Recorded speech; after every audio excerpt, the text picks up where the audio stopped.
Hello friends, कैसे हैं आप लोग। मैं अरविंद मौर्य आपके अपने यूट्यूब चैनल इंटरेस्टिंग केमिस्ट्री में आपका स्वागत करता हूं।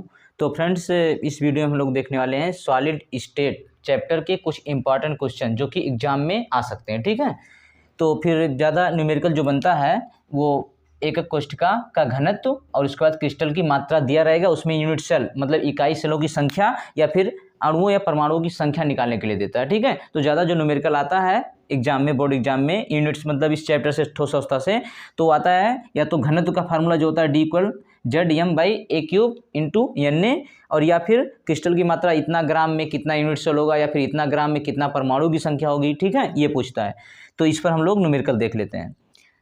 तो देखिए, और इस वीडियो से पहले हम लोग इसको मान लीजिए क्रिस्टलीय तथा क्रिस्टलीय ठोस में अंतर, क्रिस्टलीय ठोसों के प्रकार, फ्रेंकल-शॉटकी एफ केंद्र और एक कोष्ठिका के संकुलन क्षमता के बारे में समझ चुके हैं। ठीक है, वीडियो अपलोड कर दिया गया है, प्लेलिस्ट में जाके आप लोग देख सकते हैं। तो यहाँ पर हम लोग देखते हैं, सबसे पहले यहाँ से स्टार्ट करते हैं एक कोष्ठिका का घनत्व। तो देखिए, घनत्व यदि हम लोग देखते हैं तो घनत्व जो होता है, मान लीजिए हम लोग डी से, डेंसिटी डी से डिनोट करते हैं, तो डी इक्वल होता है m/v। ठीक है, मतलब कह सकते हैं ये क्या है, द्रव्यमान, ये क्या है, आयतन। तो कह सकते हैं एकांक आयतन में उपस्थित द्रव्यमान को ही हम क्या कहते हैं, घनत्व कहते हैं। एकांक आयतन में उपस्थित द्रव्यमान को घनत्व कहते हैं। या फिर मान लीजिए हम लोग डी से या कभी कभी इसको हम लोग रो से भी डिनोट करते हैं, रो इक्वल भी होता है m/b। अब यदि मान लीजिए हम एकक कोष्ठिका के लिए देखेंगे तो यहाँ एकक कोष्ठिका का घनत्व निकालेंगे, तो एकक कोष्ठिका का घनत्व निकालने के लिए यहाँ जो द्रव्यमान है वो एकक कोष्ठिका का द्रव्यमान हो जाएगा और जो आयतन है वो एकक कोष्ठिका का आयतन। तो जो एकक कोष्ठिका माना जाता है ज़्यादातर क्यूबिकल। ठीक है, तो क्यूबिकल की चर्चा यदि हम लोग करते हैं तो इसमें जो इसका कोर होता है, कोर की लंबाई, तो लंबाई, चौड़ाई, ऊंचाई जो ABC लिया जाता है वो इसमें सभी होंगे A और A ही। ठीक है, मतलब लंबाई, ऊंचाई, चौड़ाई जो भी है वो सब A ही होंगे। तो यहाँ V के स्थान पे हम लोग लिख सकते हैं, V मतलब आयतन है, तो यहाँ हो जाएगा A³, क्योंकि क्यूब का जो आयतन होता है वो भुजा क्यूब होता है, एक भुजा A तो A³। ठीक है, उसका द्रव्यमान मानते हैं तो यहाँ पर यदि इसके एक यूनिट सेल का द्रव्यमान या एक परमाणु का द्रव्यमान हम मान लेते हैं स्मॉल m और टोटल परमाणु की संख्या को मान लेते हैं कैपिटल Z, तो यहाँ हो जाएगा ZM अपान B को क्या मानते हैं, A³। ठीक है, तो A³, यहाँ से हो गया रो या फिर डी, घनत्व इक्वल इतना। अब देखिए एक चीज़ और है यहाँ पर कि जो भी द्रव्यमान दिया जाता है वो एक परमाणु या एक अणु का नहीं दिया जाता है, वो दिया जाता है टोटल ग्राम में। और यदि मान लीजिए टोटल ग्राम में दिया गया है तो जिससे एक परमाणु का दिया गया है, जिससे किसी परमाणु का द्रव्यमान हम लेते हैं तो उस परमाणु के द्रव्यमान के बराबर यदि ग्राम में मात्रा लेते हैं तो उसका एक मोल मिल जाता है। और एक मोल में परमाणु या अणुओं की संख्या कितना होता है, 6.023 × 10⁻23। ठीक है, तो यहाँ से यदि स्मॉल m का वैल्यू हम लोग निकालना चाहें तो मान लेते हैं कि जो भी वैल्यू दिया जाता है वो कैपिटल M दिया जाता है, तो कैपिटल M इक्वल होगा Na मतलब अवोगाड्रो संख्या। ठीक है, मोल मतलब एक मोल में कितना परमाणु होता है इंटू स्मॉल m। ठीक है, तो यहाँ से स्मॉल m मतलब एक परमाणु के लिए द्रव्यमान निकालना है तो वो हो जाएगा स्मॉल m बराबर ये कैपिटल M बटे Na, कैपिटल M/Na, जहाँ Na क्या है, अवोगाड्रो संख्या। ठीक है, तो इस फार्मूले में हम लोग m इक्वल स्मॉल m के स्थान पर रख देते हैं कैपिटल M/Na। स्मॉल m क्या है, एक परमाणु का द्रव्यमान या एक अणु का द्रव्यमान, और उसके बाद फिर ये कैपिटल M क्या है, टोटल परमाणुओं का द्रव्यमान। ठीक है, जो भी दिया जाता है, तो यहाँ से हो जाएगा फार्मूला ZM/A³ और यहाँ से Na। ठीक है, तो अब इस फार्मूले से रिलेटेड कुछ क्वेश्चन देख लेते हैं और कुछ क्वेश्चन देखते हैं हम लोग कि क्रिस्टल की मात्रा दी गई है इतना ग्राम, 208 ग्राम, जैसे मान लीजिए दिया गया Ag या फिर कॉपर कुछ भी, और उसमें यूनिट सेल, इकाई सेल या फिर परमाणुओं की संख्या निकालनी है। तो इस टाइप के क्वेश्चन को हम लोग आगे देख लेते हैं जो कि बोर्ड एग्जाम की दृष्टि से बहुत ही इंपॉर्टेंट होने वाला है। ठीक है, तो फ्रेंड्स अब हम लोग देखते हैं एकक कोष्ठिका के घनत्व को कैसे निकालते हैं। ठीक है, मतलब इस पर किस प्रकार से न्यूमेरिकल आता है। ठीक है, तो अब हम लोग देखते हैं एक न्यूमेरिकल के आधार पर कि मतलब कैसे हम किसी भी डेंसिटी को निकालते हैं। कोई यूनिट सेल का दिया गया है तो इसमें जैसे मान लीजिए Z दिया, M दिया है, A³ या A दिया है और Na हमको पता होता है। ठीक है, अवोगाड्रो संख्या है, तो इसके आधार पर हम लोग कैसे किसी यूनिट सेल का घनत्व, या फिर मान लीजिए घनत्व दिया है तो M निकालना है या फिर A निकालना है, A³ निकालना है, तो कैसे निकाल सकते हैं। ठीक है, तो यहाँ एक क्वेश्चन दिया गया है, जैसे कि है क्वेश्चन, चांदी घनीय समृद्ध संकुलन CCP जालक बनाती है, इसके क्रिस्टल की एक्स किरण जांच से ज्ञात हुआ कि इसके एकक सेल के कोर की लंबाई, ठीक है, कोर मतलब A जो होता है, ठीक है, कोर की लंबाई 408.6 pm है, चांदी के घनत्व की गणना कीजिए। ठीक है, और इसका द्रव्यमान भी दिया है Ag का 107.9। तो देखिए सबसे पहले अब मान लीजिए इसके सॉल्यूशन को देखना हो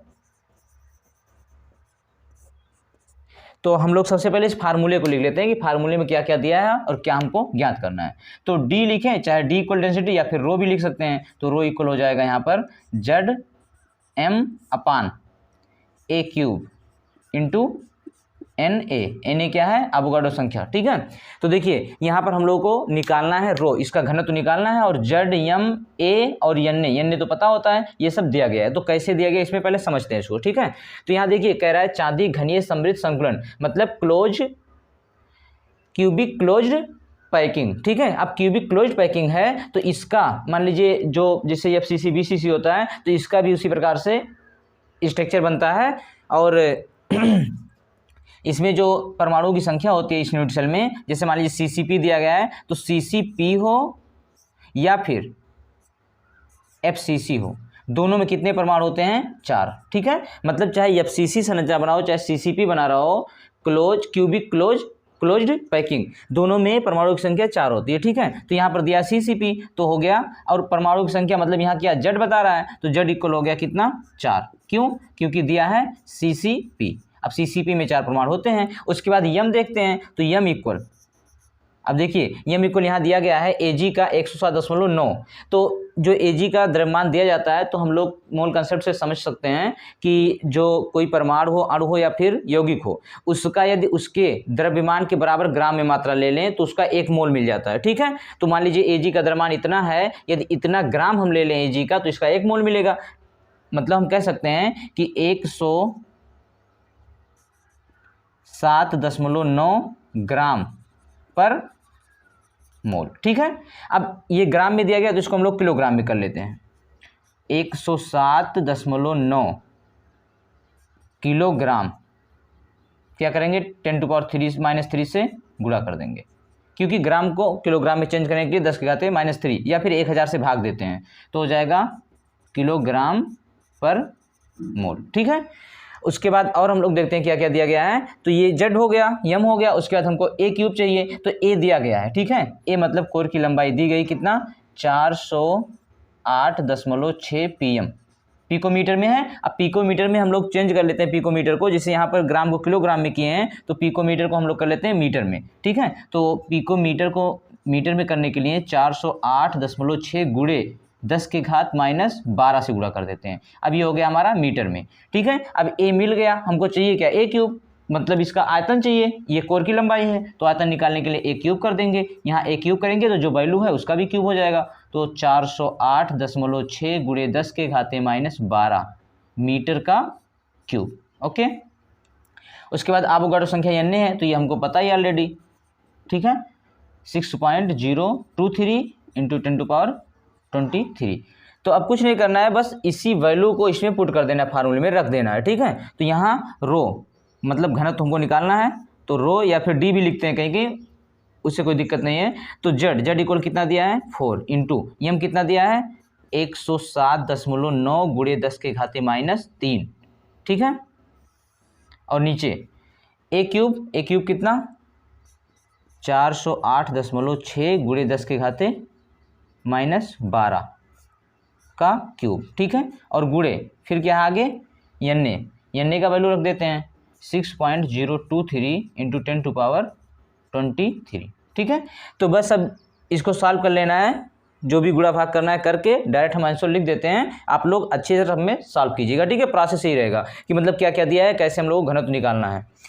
तो फ्रेंड्स यहाँ पर ये मान लीजिए इसका हम लोग गुणा करते हैं, मतलब क्यूब करते हैं, जैसे 408 × 4 मतलब 408.6 गुणे 10⁻12 है, इसका क्यूब करेंगे तो क्यूब करने पर आएगा 68.2 × 10⁻6। ठीक है, उसके बाद इंटू यहाँ जब मान लीजिए 10⁻12 है। ठीक है, तो इसका जब हम लोग क्यूब करेंगे तो 12 का क्यूब करें, क्योंकि घात है तो घात में गुणा होता है, तो 12 × 36 -36 आएगा, और इधर जो है सेम लिखा गया। ठीक है, यहाँ से उसके बाद क्या होगा कि यहाँ से सबसे पहले हम लोग मान लीजिए 10 टू पावर को एक जगह कर लेते, 10⁻6 है, ये मतलब 6 है, ये 36 है, तो माइनस है, ये प्लस है तो निकल जाएगा। उसके बाद 23 ये भी निकल जाएगा, तो यहाँ बचेगा कितना, 7, ऊपर जाएगा तो 4 हो जाएगा। ठीक है, -3 निकल जाएगा और 4 हो जाएगा। उसके बाद इसमें टोटल 68.2 × 6.02 का गुणा करके 410.6 आएगा। अब इसमें डायरेक्ट भाग देते हैं, 10⁴ है तो आ जाएगा 1.045 इंटू 10⁴ kg। अब चाहे इसको पर मीटर क्यूब कहो या फिर kg मीटर -3, ठीक है। तो यहाँ फिर 10⁴ है, एक कम कर देंगे 10⁻³ हो जाएगा 10.5 इंटू 10⁻³ किलोग्राम पर मीटर क्यूब। ये आ जाएगा घनत्व रो का या फिर ड्यू का मान, ठीक है। ये हो जाएगा हमारा आंसर, ओके। या फिर इसको हम लोग किलोग्राम मीटर क्यूब से ग्राम और सेंटीमीटर क्यूब कर सकते हैं, ठीक है। तो फिर 10 यहाँ से कैंसिल हो जाएगा, क्योंकि यहाँ पर हम लोग किलोग्राम को जब ग्राम में चेंज करेंगे तो 1000 होगा, और मीटर को सेंटीमीटर में चेंज करेंगे तो यहाँ पर 10⁻² का क्यूब मतलब नीचे के 10⁻6 आएगा, ठीक है। तो या फिर इतना डायरेक्ट लिखेंगे तब भी आंसर सही है, कोई दिक्कत नहीं है। तो इस प्रकार से इसको सॉल्व किया। अब हम लोग एक और क्वेश्चन देखते हैं, ठीक है। तो देखिए ये दूसरा क्वेश्चन है, कॉपर FCC जालक के रूप में क्रिस्टलीकृत होता है, ठीक है, जिसके कोर की लंबाई 3.61 इंटू 10⁻⁸ सेंटीमीटर है, ठीक है। यह दर्शाइए कि गणना किए गए घनत्व के मान की, मतलब जो गणना करने पर घनत्व आता है, मापे गए घनत्व 8.92 ग्राम पर सेंटीमीटर क्यूब से समानता है। मतलब क्या हुआ कि ये कोई भी मान लीजिए जो कॉपर FCC संरचना बनाता है उसका मापा गया घनत्व, तो मापा घनत्व कितना आया है 8.92 ग्राम पर सेंटीमीटर क्यूब। फिर ये कह रहा है कि इसका घनत्व निकालिए और ये दिखाइए कि ये जो मापा गया घनत्व आया है मापने से और जो गणना करने पर आता है दोनों में समानता है, ठीक है। तो हम लोग सबसे पहले देखते हैं कि इसमें क्या क्या दिया गया है। हमको घनत्व निकालना है और इससे तुलना करना है कि इस घनत्व के लगभग बराबर आना चाहिए, ठीक है। तो फिर यहाँ सोल्यूशन देखते हैं, सॉल्व करते हैं हम लोग, देखते हैं। तो सबसे पहले देखते हैं FCC दिया गया है, ठीक है। तो यदि FCC दिया गया है तो Z का वैल्यू कितना हो जाएगा, परमाणु की संख्या FCC यूनिट सेल में कितने परमाणु होते हैं 4, ठीक है। तो यहाँ पर Z = 4, एक चीज़ तो मिल गया। फिर दूसरा आगे चलते हैं, तो यहाँ दिया गया है कोर की लंबाई। कोर की लंबाई मतलब A = कितना दिया गया है 3.61 इंटू 10⁻⁸ सेंटीमीटर, ठीक है। अब A = इतना दिया गया तो A³ कर देंगे, यहाँ से A³ हो जाएगा बराबर 3.61 इंटू 10⁻⁸ सेंटीमीटर, टोटल का क्यूब हो जाएगा, ठीक है। उसके बाद हम लोग देखते हैं द्रव्यमान यम। तो यम इक्वल होता है, यदि मान लीजिए कॉपर दिया गया तो कॉपर का होता है 63, ठीक है, 0.5 मोल इनवर्स, ठीक है, 63.5 मोल इनवर्स। कभी कभी क्या होता है क्वेश्चन में दिया रहता है द्रव्यमान और कभी कभी नहीं भी देता है, लेकिन ये है कि कुछ ज़्यादा नहीं रटना हम लोगों को। जिससे मान लीजिए कॉपर हुआ और ज़्यादा बड़ा दे रहा है Ag का या 30 से नीचे लगभग याद कर लेंगे, बाकी तो दिया रहता है, ठीक है। तो ये = 63.5 मोल इनवर्स। उसके बाद और क्या चाहिए, और Na का वैल्यू हम लोग को पता है, कैपिटल Na = क्या, अवोगाड्रो संख्या 6.023 इंटू 10⁻23, ठीक है। तो मोल इनवर्स, और यहाँ मोल इनवर्स नहीं ग्राम पर मोल इनवर्स होगा, ठीक है। ग्राम पर मोल लिखो या फिर मोल इनवर्स, ग्राम मोल इनवर्स या ग्राम पर मोल, ठीक है।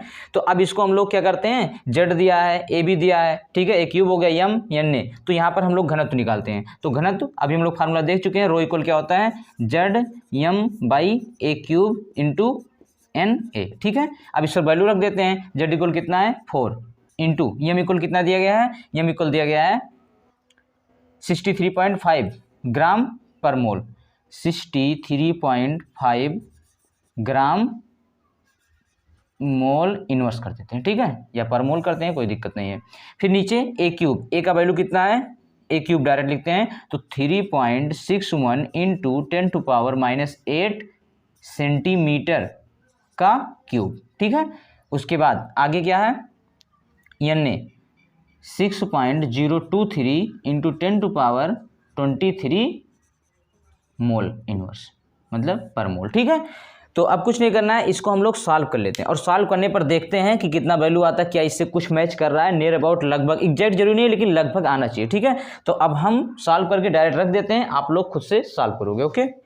तो देखिए यहाँ सॉल्व करने से आ रहा है 8.97 ग्राम पर सेंटीमीटर क्यूब, ठीक है, या फिर ग्राम सेंटीमीटर -3 कर सकते हैं। तो देखिए ये जो वैल्यू सॉल्व करने से आया है, गणना करने से, और जो ये मापे गए घनत्व के लगभग बराबर है, क्योंकि यहाँ मापने पर कितना घनत्व आया था 8.92 ग्राम पर सेंटीमीटर क्यूब, और यहाँ कितना है 8.97 ग्राम पर सेंटीमीटर क्यूब। ठीक है, तो लगभग दोनों मतलब एग्जैक्ट नहीं 8.92 है 97 है, तो लगभग एग्जैक्ट नहीं आ रहा लेकिन लगभग सेम है। ठीक है, तो बस यही दिखाना था इसमें कि ये दोनों समानता दर्शाते हैं, दोनों लगभग समान होते हैं। ओके, अब हम लोग देखते हैं नेक्स्ट क्वेश्चन नंबर 3। ओके, तो इसी प्रकार से क्वेश्चन आएगा, इसमें कुछ वैल्यू चेंज कर सकता है, बाकी बहुत ज़्यादा डिफरेंट नहीं होगा, फार्मूला यही लगेगा। अब इसमें कभी मान लीजिए जेड दिया है, एम दिया है और एन तो पता ही रहेगा, ए पूछ सकता है, कोर की लंबाई पूछ सकता है, फिर मान लीजिए टोटल दिया है तो जेड भी पूछ सकता है कि कितने परमाणु से बना हुआ है, तो वहाँ पर घनत्व भी दे देगा। ठीक है, मतलब इसी फार्मूले में हम लोगों को देखिए, इस फार्मूले में घनत्व वाले में यदि जेड भी पूछ सकता है, यम दिया है, ए दिया है, एन हम लोगों को ऑलरेडी पता है, रो भी दे देगा। ठीक है, घनत्व भी दे देगा तो जेड भी पूछ सकता है,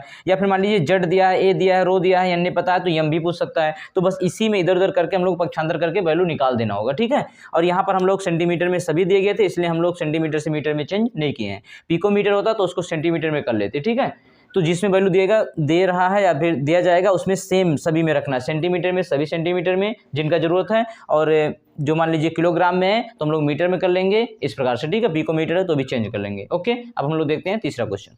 तो देखिए फ्रेंड्स, तीसरा क्वेश्चन है 58.5 ग्राम NaCl में इकाई सेलों की संख्या ज्ञात कीजिए। ठीक है, यहाँ सोडियम का दिया गया द्रव्यमान 23 और क्लोरीन का 35.5। तो अब अगला क्वेश्चन इस पर है जो कि यहाँ पर दिया गया था, क्रिस्टल की मात्रा, मान लीजिए क्रिस्टल की मात्रा दी गई है तो उसमें यूनिट सेल इकाई सेलों की संख्या या फिर अणु और परमाणु पूछा जाएगा। ठीक है, और इसके पहले हम लोग 2 क्वेश्चन जो सॉल्व किए, एक कोष्ठका का घनत्व से रिलेटेड था। ठीक है, जो कि बताया गया इसमें से कुछ भी पूछ सकता है और बाकी वैल्यू दिया रहेगा, एक पूछेगा बाकी दिया रहेगा। ठीक है, तो इसमें क्रिस्टल की मात्रा मान लीजिए यहाँ दिया गया है कि 58.5 ग्राम NaCl है, तो इसमें कितने इकाई सेल होंगे। ठीक है, तो इसको हम लोग देखते हैं। जैसे मान लीजिए सबसे पहले समझते हैं कि जो NaCl है उसको हम लोग कहते हैं इकाई सूत्र या सूत्र इकाई कहते हैं। अब यहाँ मान लीजिए कि टोटल 58.5 ग्राम में ये हमको पता चल जाए कि कितना NaCl होगा, क्योंकि यदि NaCl है तो NaCl कौन सा स्ट्रक्चर बनाता है, FCC। ठीक है, FCC बनाता है, तो FCC में कितने परमाणु होते हैं, 4।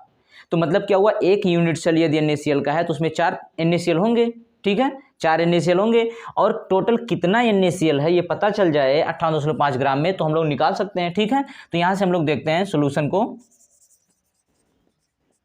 तो यहाँ से सबसे पहले क्या करते हैं, मोल कंसेप्ट से देखते हैं कि यदि NaCl का टोटल द्रव्यमान जितना होगा उसके बराबर ग्राम में मात्रा ले लेते हैं तो उसका 1 मोल मिल जाता है। ठीक है, और 1 मोल में कितना NaCl होगा, 6.023 × 10⁻23।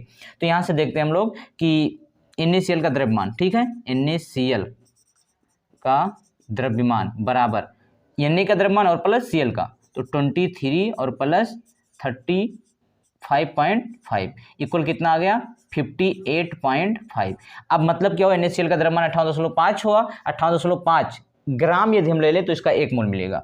तो इसलिए मान लीजिए 58.5 ग्राम हम लेते हैं तो बराबर मिल जाएगा NaCl का 1 मोल, मतलब कितना NaCl, 6.023 × 10⁻23 NaCl, इतना NaCl मिलेगा। ठीक है, इतना सूत्र इकाई मिलेगा किसका, NaCl का। अब देखिए एक NaCl का यूनिट सेल लेते हैं तो उसमें 4 NaCl होता है, क्योंकि ये FCC बनाता है तो FCC के लिए 4 होता है, परमाणुओं की संख्या या फिर अणुओं की संख्या। ठीक है, तो यहाँ से क्या करते हैं, यदि हम लोगों को पता करना है कि 58.5 ग्राम और दिया भी कितना 58.5 ग्राम। अब देखिए यहाँ पर क्वेश्चन चेंज भी कर सकता है कि 58.5 ग्राम दिया है तो 58.1 58.4 कुछ भी कर सकता है, या फिर समथिंग चेंज कर सकता है, लेकिन सेम मैनर तरीका यही होगा लगाने का। ठीक है, ये इस प्रकार का क्वेश्चन है। यहाँ वैल्यू अंक चेंज कर सकता है, बाकी इकाई सेलों की संख्या निकालनी है तो सेम प्रोसेस यही रहेगा। तो यहाँ पर हम लोग देखते हैं कि 58.5 ग्राम NaCl, ठीक है, बराबर 58.5 ग्राम NaCl बराबर कितना हो गया, या ऐसे लिख लेते हैं 58.5 ग्राम NaCl में यूनिट सेल मतलब इकाई सेलों की संख्या बराबर कितना, जितना टोटल दिया गया इतना NaCl होगा उसमें हम 4 से भाग देते हैं, तो 6.023 × 10⁻23, नीचे कितना 4, क्योंकि एक यूनिट सेल में 4 परमाणु होता है। तो देखिए टोटल 58.5 ग्राम NaCl में इतना NaCl होगा। ठीक है, 6.023 × 10⁻23 इतना NaCl है, और एक यूनिट सेल में 4 NaCl लगता है, तो 4 से भाग दे देंगे तो टोटल आ जाएगा कि कितना NaCl का यूनिट सेल होगा। ठीक है, बराबर मतलब 58.5 ग्राम NaCl में यूनिट सेल बराबर इतना यूनिट सेल या फिर इकाई सेलों की संख्या। ठीक है, तो अब हम लोग ये मान लीजिए इससे भाग दे रहे हैं तो आएगा 4 इंटू 6, ठीक है, देखते हैं। तो 1.505 इंटू 10⁻23 यूनिट सेल, यही हो जाएगा हमारा आंसर। ओके, तो बस यही पूछा गया था कि 18.5 ग्राम NaCl में NaCl के कितने यूनिट सेल होंगे। ठीक है, तो 18.5 ग्राम या जो भी जितना भी ग्राम दिया है उतने में हम देखेंगे कितना NaCl का यूनिट होगा, मतलब कितना NaCl का सूत्र इकाई होगा, उसमें हम लोग 4 से भाग देंगे, जो आएगा वही हमारा आंसर होगा। ओके, तो उम्मीद है आप लोगों को समझ में आया होगा। अब हम लोग देखते हैं एक और क्वेश्चन। तो फ्रेंड्स, अब हम लोग इस क्वेश्चन को समझते हैं। सबसे पहले मान लीजिए कोई भी क्वेश्चन सॉल्व करना है, तो यदि हम लोग को क्वेश्चन अच्छे से समझ में आ रहा है कि क्या क्या दिया है और क्या पूछ रहा है, ठीक है, तभी हम उस क्वेश्चन को सॉल्व कर सकते हैं। तो देखिए, इस क्वेश्चन को पहले समझ लेते हैं। जो कि दिया गया है, एक तत्व BCC मतलब बॉडी सेंटर्ड है, तो परमाणु की संख्या 2, ठीक है, एक यूनिट सेल में 2 परमाणु। एक तत्व BCC जालक रूप में क्रिस्टलीकृत होता है, जिसके कोर की लंबाई दिया गया कितना, 288 pm पिकोमीटर। तत्व का घनत्व दिया गया है 2.7 ग्राम पर सेंटीमीटर क्यूब है। 208 ग्राम तत्व में परमाणुओं की संख्या। तो समझते हैं क्वेश्चन को क्या कह रहा है। वो कह रहा है कि एक तत्व है जो BCC जालक के रूप में मतलब यूनिट सेल बनाता है। अब BCC जालक रूप में क्रिस्टलीकृत होता है और इसके कोर की लंबाई 288 pm और 208 ग्राम में कितने परमाणु होंगे। ठीक है, तो हम लोग क्या करते हैं, सबसे पहले यदि कोर की लंबाई दी गई है A, तो A दिया गया है, तो उसका एक यूनिट सेल का आयतन निकाल लेते हैं। यदि एक यूनिट सेल का आयतन निकालेंगे, क्योंकि कोर की लंबाई है तो 3 बार गुणा कर देंगे, क्यूब करेंगे, A का तो आ जाएगा आयतन यूनिट सेल का। उसके बाद टोटल का, यदि मान लीजिए घनत्व दिया गया है और द्रव्यमान, देखिए यहाँ पर घनत्व दिया गया है और यहाँ पर द्रव्यमान दिया गया है। ठीक है, तो फार्मूला क्या होता है, देखिए, तो यहाँ पर घनत्व दिया गया है और द्रव्यमान दिया गया है, इतना ग्राम तत्व लिया जाता है, इतना ग्राम और ये घनत्व। तो फार्मूला होता है घनत्व का D या रो इक्वल m/b। ठीक है, तो यहाँ से B इक्वल देखेंगे क्या हो जाएगा, B इक्वल m/d। तो घनत्व भी दिया है D डेंसिटी और m द्रव्यमान, तो यहाँ से टोटल 208 ग्राम का जो घनत्व जो आयतन होगा वो निकल जाएगा। तो अब A मतलब A दिया गया है, तो A क्यूब करके एक यूनिट सेल का आयतन और टोटल जितना ग्राम दिया गया 208 टोटल आयतन। तो टोटल आयतन में हम एक यूनिट सेल के आयतन से भाग दे देंगे, तो आ जाएगा कि टोटल कितना यूनिट सेल है। अब जब टोटल यूनिट सेल पता चल जाएगा तो उसमें हम लोग 2 से गुणा कर देंगे, तो टोटल परमाणु पता चल जाएगा, क्योंकि एक यूनिट सेल में 2 परमाणु लगता है। क्यों, क्योंकि यहाँ BCC है। ठीक है, तो टोटल BCC यूनिट सेल पता चलेगा, उसमें हम लोग 2 से गुणा करेंगे, टोटल परमाणु निकल जाएगा। तो चलिए हम लोग देखते हैं। सबसे पहले दिया गया BCC, तो ये तो बाद में यूज होगा। सबसे पहले यहाँ देखते हैं घनत्व, तो D इक्वल कितना दिया गया है, D या रो कुछ भी 2.7 ग्राम पर सेंटीमीटर क्यूब। ठीक है, उसके बाद यहाँ कोर की लंबाई A, या फिर उसके बाद हम लोग लेते हैं द्रव्यमान M इक्वल 208 ग्राम, 208 ग्राम। उसके बाद कोर की लंबाई, अब यहाँ कोर की लंबाई A बराबर दिया है 288 pm पिकोमीटर। अब इसको हम लोग मीटर या सेंटीमीटर में चेंज कर सकते हैं, लेकिन यहाँ सेंटीमीटर में चेंज करेंगे क्योंकि यहाँ ग्राम और सेंटीमीटर में है, तो सेंटीमीटर में चेंज करेंगे तो हो जाएगा 288 इंटू 10⁻⁻10 सेंटीमीटर। ठीक है, अब A दिया है तो A क्यूब निकाल लेते हैं। A क्यूब करेंगे तो 288 इंटू 10⁻⁻10 cm सेंटीमीटर टोटल का क्यूब। ठीक है, और ये कितना आएगा उसको हम लोग डायरेक्ट सॉल्व करके लिख देते हैं, आप लोग गुणा करेंगे।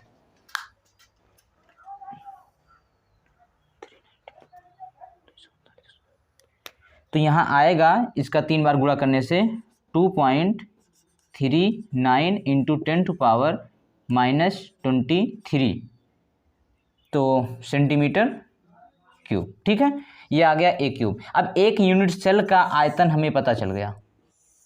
A क्यूब क्या है, एक यूनिट सेल का आयतन। अब हम टोटल का आयतन निकाल लेते हैं और टोटल का जो आयतन आएगा एक यूनिट सेल के आयतन से भाग दे देते हैं, पता चल जाएगा कि कितना यूनिट सेल है। और एक यूनिट सेल में 2 परमाणु लगता है, तो 2 से गुणा कर देंगे, टोटल परमाणु पूछ रहा है। यदि यूनिट सेल पूछता तो बस टोटल द्रव्यमान, यहाँ से टोटल आयतन निकालने के बाद उसमें भाग देते आंसर आ जाता। यदि पूछता यूनिट सेल, लेकिन यूनिट सेल में टोटल परमाणु पूछ रहा है तो 2 से गुणा कर देंगे। तो यहाँ पर देखिए, अब हम लोग यहाँ से देखते हैं V इक्वल D बाई यहाँ से m/d। तो m कितना है 208 ग्राम बटे D कितना है 2.7 ग्राम पर सेंटीमीटर क्यूब। ठीक है, अब इसको हम लोग सॉल्व करते हैं, देखते हैं कितना आता है वैल्यू। तो हम सॉल्व करके लिख देते हैं, आप लोग सॉल्व करेंगे। तो अब देखिए यहाँ पर टोटल 208 ग्राम का द्रव आयतन कितना आ गया, 77.3 सेंटीमीटर क्यूब। ठीक है, मतलब टोटल जितना दिया इतने ग्राम का आयतन इतना होता है और एक यूनिट सेल, छोटे से यूनिट सेल का आयतन इतना होता है। तो अब क्या करेंगे, 208 ग्राम तत्व में कुल यूनिट सेल इकाई सेलों की संख्या बराबर टोटल आयतन में एक यूनिट सेल के आयतन से भाग दे देते हैं। तो हो जाएगा 77.03 सेंटीमीटर क्यूब और नीचे कितना हो जाएगा 2.39 गुणे 10 के घाते -23 सेंटीमीटर क्यूब। ठीक है, अब यहाँ से जो आएगा वो टोटल यूनिट सेल होगा। ठीक है, तो हम सॉल्व कर लेते हैं। तो देखिए यहाँ पर इससे भाग देने पर आएगा 32.23 मतलब 32.23 इंटू, अब 10⁻23 माइनस था, ऊपर जाएगा प्लस 10⁻23। ठीक है, इतना क्या आ गया यूनिट सेलों की संख्या। अब इतना यूनिट सेल है और एक यूनिट सेल में क्योंकि ये BCC है तो 2 परमाणु होते हैं। ये सिर्फ यूनिट सेल पूछा होता तो यही आंसर हो जाता, लेकिन पूछ रहा है कितना टोटल परमाणु होगा, तो एक यूनिट सेल में 2 परमाणु होता है, इसलिए कुल परमाणुओं की संख्या 208 ग्राम तत्व में कुल परमाणु या परमाणु की संख्या लिखेंगे बराबर, इतने में हम क्या करेंगे 2 से गुणा, 2 गुणे 32.23 गुणे 10 के घाते 2 और 3 23। तो यहाँ 2 से गुणा करेंगे तो 23 दूनी 40, 32 दूनी 64, 6446 इंटू 10⁻23। ये हो गया हमारा आंसर। ओके, तो समझ में आ गया होगा। तो देखिए न्यूमेरिकल जितना भी होता है, जितना आप प्रैक्टिस करेंगे उतना ही आसान हो जाएगा। ठीक है, और ये देख रहे हैं, देखने में आसान लग रहा है, लेकिन यदि आप सॉल्व करोगे तो प्रॉब्लम होगा, इसलिए जितना प्रैक्टिस करोगे उतना ही आसान हो जाएगा। ठीक है, तो एक और न्यूमेरिकल हम लोग देखते हैं। क्वेश्चन दिया गया है कि एक ठोस द्रव्यमान पोटेशियम परमाणु क्रिस्टलीकृत घनीय जालक के केंद्र में स्थित है। अब घनीय जालक के केंद्र में यदि स्थित है तो इसका मतलब कौन सा होगा, BCC, FCC या SCC, कौन सा होगा, BCC, क्योंकि केंद्र में स्थित है, मतलब यूनिट सेल के केंद्र में एक परमाणु स्थित है। ठीक है, तो BCC बनेगा। पोटेशियम के 4 ग्राम में इकाई सेलों की अनुमानित संख्या। ठीक है, एक ठोस द्रव्यमान में पोटेशियम परमाणु क्रिस्टलीय घनीय जालक के केंद्र में स्थित है, तो पोटेशियम के 4 ग्राम में इकाई सेलों की संख्या और पोटेशियम का जो द्रव्यमान होता है 39, वो दिया गया है। ठीक है, तो हम लोग देखते हैं क्या करना है। सबसे पहले सॉल्यूशन में सबसे पहले क्या करना है हमें, देखिए मतलब ये 4 ग्राम में यदि ये पता चल जाए कि कितने परमाणु होंगे, मतलब 4 ग्राम में यूनिट सेलों की संख्या देखनी है, इकाई सेलों की, तो 4 ग्राम पोटेशियम में कितना पोटेशियम होता है, जैसे मान लीजिए 100 होता है, और एक में BCC है तो एक में 2 होता है, एक यूनिट सेल में 2 परमाणु होता है और टोटल 100 परमाणु है, तो 2 से भाग दे दें, आंसर आ जाएगा। ठीक है, तो इस प्रकार से हम लोग को सबसे पहले देखना है कि 4 ग्राम पोटेशियम में कितना पोटेशियम होगा, जितना पोटेशियम होगा उसमें हम लोग 2 से भाग देंगे और फिर जो आएगा वही आंसर होगा, यूनिट सेलों की संख्या। ठीक है, तो देखते हैं हम लोग कि यहाँ पर सबसे पहले देखते हैं 39 ग्राम, क्योंकि मोल कंसेप्ट के नियम के अनुसार किसी भी परमाणु अणु अथवा यौगिक का उसके द्रव्यमान के बराबर, यदि मान लीजिए हम लोग ग्राम में मात्रा लेते हैं, उसका 1 मोल मिलता है, तो पोटेशियम के 39, क्योंकि इसका द्रव्यमान 39 है, 39 ग्राम में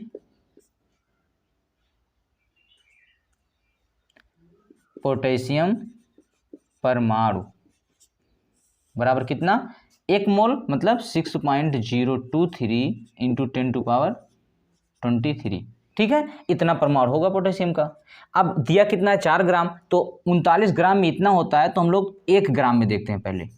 1 ग्राम में पोटेशियम परमाणु बराबर, अब 1 ग्राम करना है तो 39 से यहाँ भाग दे दें, 39 से यहाँ भी, या फिर इसी 39 को ले जाके इसमें भाग दे देते हैं, तो पता चल जाएगा कि 1 ग्राम पोटेशियम में कितना पोटेशियम परमाणु होता है। तो 6.023 इंटू 10⁻23 और अपान कितना हो जाएगा 39, इतना पोटेशियम परमाणु होगा। ठीक है, मतलब 1 ग्राम में इतना पोटेशियम परमाणु होगा, और हमें पता क्या करना है अब 4 ग्राम में, तो दोनों तरफ 4 से गुणा कर देते हैं, क्योंकि दिया गया क्वेश्चन में 4 ग्राम में, तो 4 ग्राम में पोटेशियम परमाणु बराबर, 4 ग्राम में पोटेशियम परमाणु की संख्या बराबर 6.023 इंटू 10⁻23 और नीचे कितना 39 और इंटू 4, ठीक है। अब इतना पता चल गया कि 4 ग्राम में इतना परमाणु होगा। अब यूनिट सेलों की संख्या पता करना है कि कितना यूनिट सेल कितना इकाई होगा, मतलब कितना एक कोशिका या इकाई सेलों की संख्या। तो हम क्या करते हैं, एक यूनिट सेल में बीसीसी बन रहा है, सेंटर में स्थित है तो बीसीसी के लिए 2, तो हम 2 से भाग देते हैं, मतलब टोटल इतना परमाणु होता है, कितना यूनिट सेल होगा, इकाई सेल होगा, तो 2 से भाग दे देंगे, आंसर आ जाएगा। तो अब यहाँ लिखेंगे 4 ग्राम पोटेशियम में कुल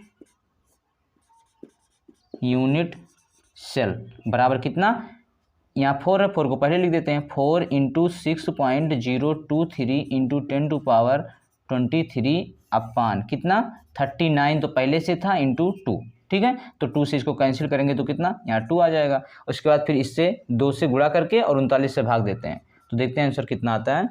तो यहाँ आ जाएगा आंसर 0.3088 × 10⁻23 इतना यूनिट सेल आएगा, ठीक है। मतलब क्या हुआ, जो पूछ रहा था कि 4 ग्राम पोटेशियम में कितना यूनिट सेल, तो इतना यूनिट सेल मतलब इकाई सेल आएगा आंसर, ठीक है। तो इस प्रकार से अब जो भी न्यूमेरिकल यहाँ सॉल्व करवाया गया है उसी से रिलेटेड न्यूमेरिकल एग्जाम में आएगा। अब हो सकता है कि इसके वैल्यू को चेंज कर दे, ठीक है। जैसे मान लीजिए अब किसी में डायरेक्ट यूनिट सेल पूछ रहा है, किसी में इसके आगे परमाणु की संख्या पूछ लेता है, ठीक है, यूनिट सेल दिया है, या फिर कुछ भी दे के चाहे यूनिट सेलों की संख्या, चाहे परमाणु की संख्या, चाहे घनत्व, चाहे द्रव्यमान, यही सब पूछता है, चाहे फिर कोर की लंबाई ए पूछ लेगा, ठीक है। तो मतलब सिर्फ वैल्यू चेंज कर सकता है, फार्मूला यही रहेगा और लगाने का तरीका भी सॉल्व करने का ही रहेगा। तो यदि इतने का तुम लोग बार बार प्रैक्टिस कर रहे हो अच्छे से, तो प्रैक्टिस कर लोगे तो कोई भी क्वेश्चन छूटने वाला नहीं है, ठीक है। और इससे सॉलिड स्टेट से एक ना एक क्वेश्चन जरूर आता है न्यूमेरिकली, ठीक है। तो बस उम्मीद है अच्छे से समझ में आया होगा आप लोगों को, और प्रैक्टिस अच्छे से कीजिए। Okay, thanks for watching.